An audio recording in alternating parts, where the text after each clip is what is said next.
Hey everybody, I'm back with the 1/18 scale Dromida brushless monster truck, and during testing we ended up stripping out the spur gear under LiPo power. It's plastic spur gear, so I thought this was a great opportunity to upgrade.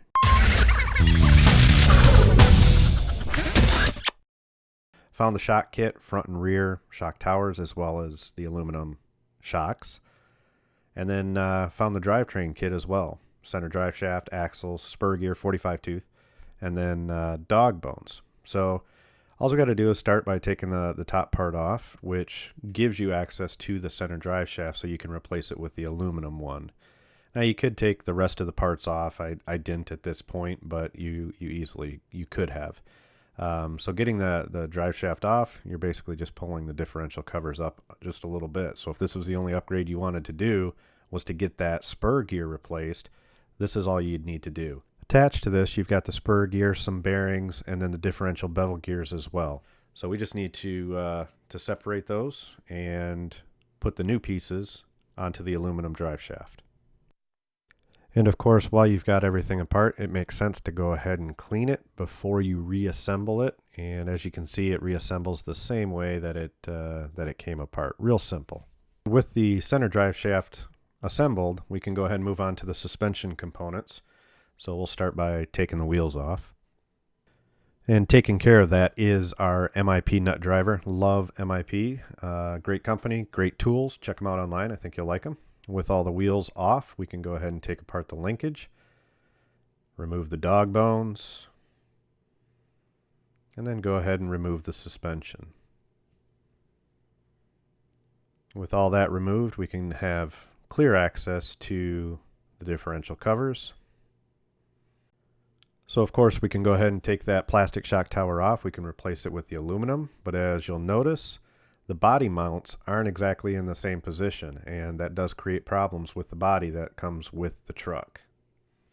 So more on that later. Once you got the differential covers off, you can go ahead and clean out your differential gears, clean out the boxes, and make sure you're good to go when you put it back together.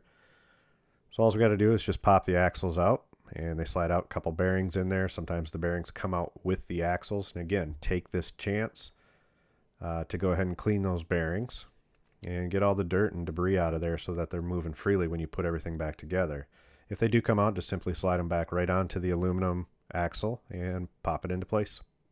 Also included in the kit are 4 O-rings, and these O-rings need to sit nice and flat inside that axle. This is where the dog bone meets the axle.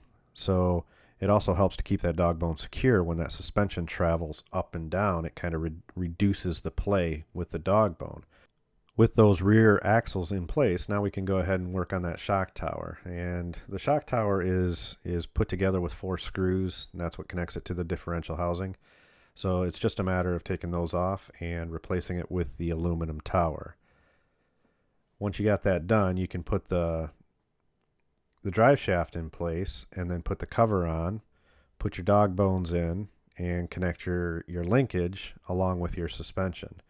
Tighten your suspension down and then repeat those steps for the front of the vehicle. With the front done, now you can go ahead and check everything. Once you've got everything good, you want to make sure that you check the steering, and in particular the bell crank assembly. There's 2 pins that hold it in, one on either side, and sometimes the bell crank will come loose from those pins. So just make sure that they're connected and everything turns the way it's supposed to turn. Everything looks good here. So now we want to make sure that our new spur gear is lined up with the motor pinion the way it's supposed to. And I've got just a little too much slop in there. It's just a little separated from the spur gear.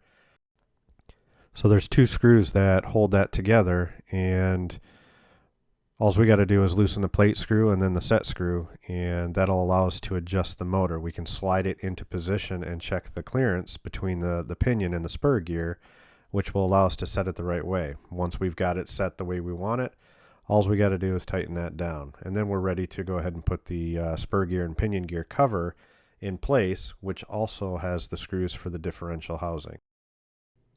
So that's pretty much it for the 2 kits that I got, but I also I got a couple other items, and there's more individual parts. You can get axle hubs and some other things, but I went ahead and got these wheels. I think they're kind of cool since we spent a lot of time at the skate park with this truck.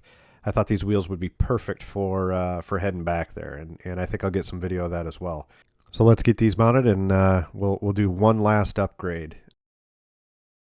I also wanted to do the aluminum front and rear hinge pins, getting rid of this plastic. It takes a lot of abuse. The screws get beat up, and I also kind of wanted to remove the front and rear bumper. So having that a little additional security with that aluminum, I think is gonna work.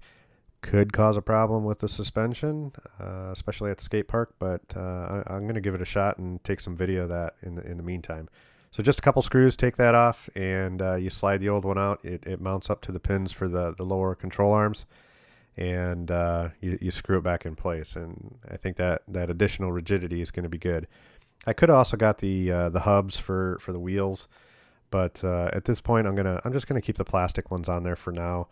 That could be an upgrade that I do a little bit later down the road. So that's pretty much it for this upgrade. I did have to ream new holes into the body as the body mounts were in different places with the aluminum versus the plastic, but I think it looks kind of cool, you know, and I think it's going to be fun when we get back to the skate park. So tell me what you think. Comment below and tell me what you've done to your truck, and we'll see you again in the next video. Thanks.